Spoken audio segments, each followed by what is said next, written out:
can see this is frozen.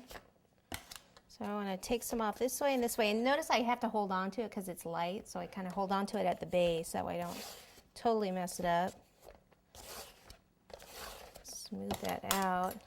And it's best if I don't have to put any back on, but looks like I'm going to. Because when you put more back on, that's when you kind of get the patchiness with the colored buttercream. Like I said, since this is a birthday and the bag could be kind of slightly different colors, we would be okay with it.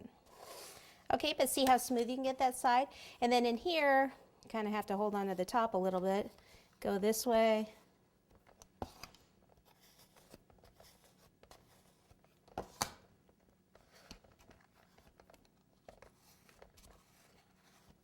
Okay, and then I could put a little bit more in there.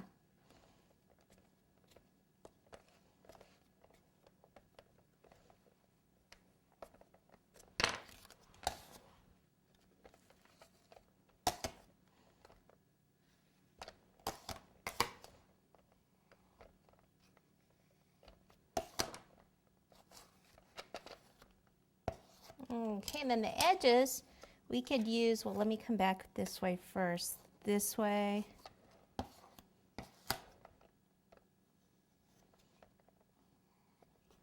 And I usually will come back, see that? You can fill that in, take some acetate and take the buttercream on that. And then just kind of come up here with this. I don't really want to round it, but I just kind of go on both sides until I get it smooth. And there's another hole there, so just take more buttercream. So it just takes a little while to do, but you can certainly get it super duper smooth.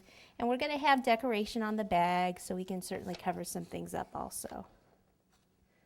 Okay, so I'll just continue to smooth this out, and I'm going to smooth that little round one that's white also, and we'll be back. Okay, so notice on this one, I continue to smooth. I didn't worry about doing the top or the top edge because we're going to cover that up anyway. Now what I need to do is support the weight of this cake, because if I put this right on top here, when it comes to room temperature, it's just going to kind of sink down and you'll get bulging on your cake. So I want it kind of off to an angle like this. So I need to put some supports, like 4 supports, like 1, 2, 3, 4, like that. Since it's a small area, I'm going to use these rather than the bigger white dowels that I usually, or white columns that I usually use. So I'll just take this and poke it in, take a pen, mark it at the top of the cake.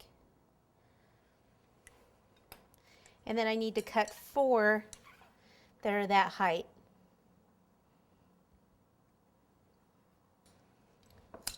All right, so now I have this one to use.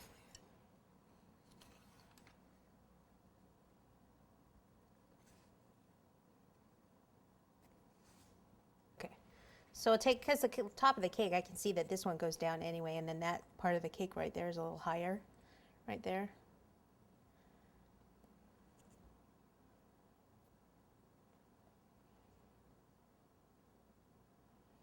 Alrighty, so now, spatula time. Lift this off. Remember, this is on a cake board. And then pop this right on top. Okay?